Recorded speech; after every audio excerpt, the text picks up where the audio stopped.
Gaelg Jiu gus Jecrean Fockle na ghaa.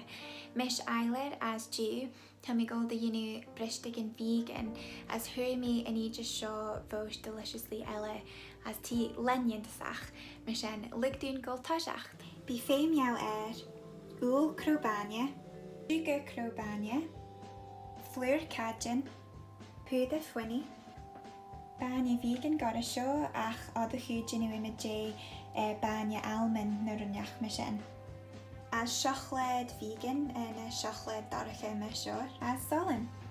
Ach roostashen jinu rudby elia fame ein curd and och ein fored as the first shanem as the jinu image gas mishen vedameer came shane or nyach mishen.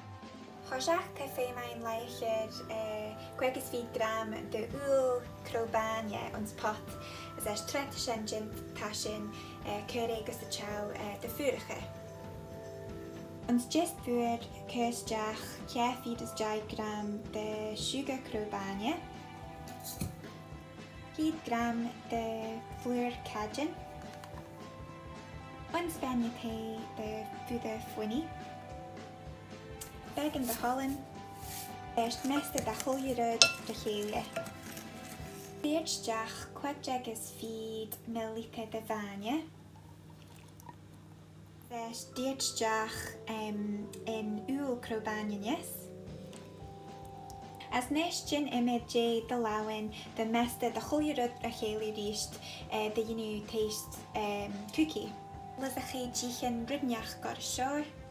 Jaar en chocolate vegan chocolate Dagh ons pischen bag meshor as echt crooaghtyn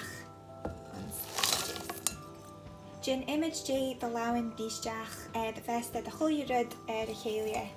Neesht te femein shape looking in a ynnu lesh taste.